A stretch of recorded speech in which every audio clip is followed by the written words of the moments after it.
Thanks for being here. I know how busy life can be, and so I definitely value your time. In fact, the point of this episode of the Creative Coach Cast is to talk about how we spend our creative time so that we can have more of it and more quality time spent creating what it is we were made to create. This is the Creative Coach Cast with Paul Goldsmith. Have you ever felt that the older you get, that time just seems to speed up?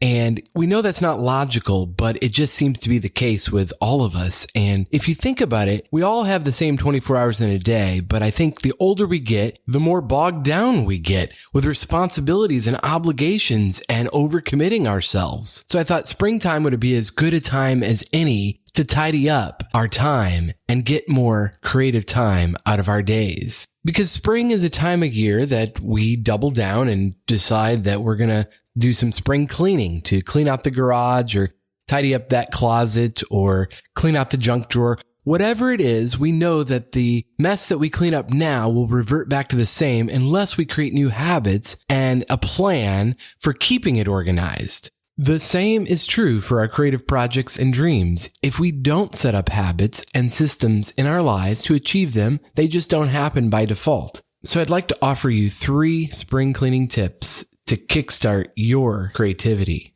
It starts with making some space in your day for creating, working on what you want to work on, doing some deep work. And to do that, you need a filter for what gets on your schedule or takes your attention away. Every email, text, phone call, or knock on the door, whatever the request is, you have to have a filter. I call it a mission filter. It was a concept shared by Derek Sivers. The rule he lives by that if any opportunity comes his way, if the answer isn't heck yeah, okay, that's the PG version, the answer's by default no. So try creating your own mission filter for every opportunity or suggestion that comes your way. If it doesn't inspire you and make you go, oh yeah, that's amazing, I can't wait, then respectfully decline. I know this may be hard for you because it really is for me. You don't want to let anybody down.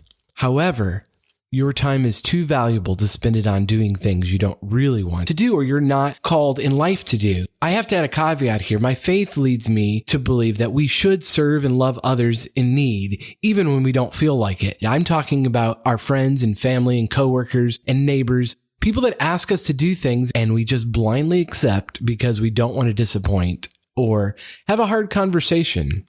We say yes, but let's be honest, then harbor some low-level resentment after the fact. Resentment that we didn't really want to do it, but took it on anyway. That resentment will eat you alive, and it's not the other person's fault. We have to be honest with ourselves and others and have a filter for how we spend our discretionary time. Another way of determining what is mission critical in your life I found helpful is one highlighted by Greg McKeown in his book, Essentialism. Great book, by the way. You should check it out. He asked 3 questions. What do I feel deeply inspired by? What am I particularly talented at? What meets a significant need in the world? And that's how he decides what to spend his time and talents on. Do you have a filter? There's a lot of good things we can spend our time doing. In fact, probably most of the things you do are good things, but it's important that we spend our time on the great things, the things just for us. So once you have a mission filter for every new decision you make, it's time to reevaluate all the current commitments and engagements at home or work. That's the second spring cleaning tip for your creativity. What is one thing you can quit doing this week to make more space for yourself, to work on what you're called to do? Maybe it's a habit of checking your email first thing in the morning. Could that wait an hour while you gather your thoughts and creativity for the day? Write morning pages or work on your project. Maybe there's a meeting on your calendar that's recurring every week that's outlived its usefulness. Could you ask the other person to meet as needed instead of every week? Are there things you dread doing, but you do anyway to save a buck? For example, doing your own taxes instead of hiring an accountant. Or maybe you want your family to eat healthy, but you spend a lot of time meal prepping instead of using an app or a service that makes meal prepping a little bit easier and saves you time. If it saves $1 but costs you your creative time, your confidence in doing the things that you're called to do, it's very expensive. It's time to own your decisions and everything you decide to do. But deciding also means that we're ruling out all the other available options to us. So is what you're spending your time on the best available use of your time, talents, and abilities? We can't create more time in a day, but we can be more selective in what we allow to consume our time.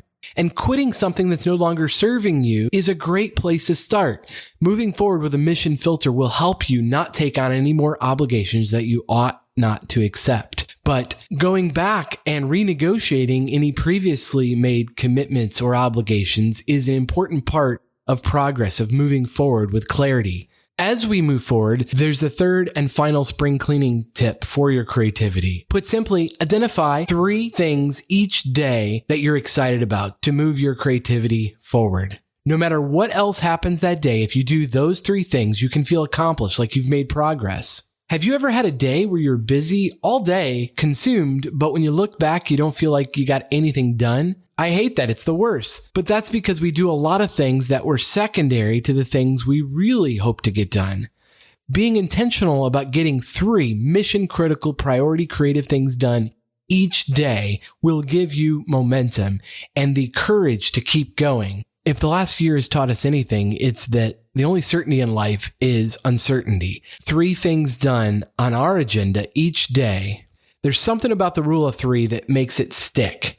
ABC 1, 2, 3. Any more than that, it can become burdensome. Keep it simple and don't sweat it. If you miss a day or only get 2 or 3 of the things on your daily 3 done, just try again tomorrow. Healthy living, I've learned, starts with being honest with ourselves and with others about what we truly need and want. When we're intentional about living out our purpose, we're less likely to check out and try to calm our growing anxiety with unhealthy distractions. Springtime is a reminder of new life, new beginnings. So let this springtime birth in you a newfound sense of purpose with your time, creating things that inspire you and others. Thank you so much for listening. If the Creative Coachcast has inspired you, please rate it. That helps others to find it. Now go out and create something inspiring. I'll talk to you soon.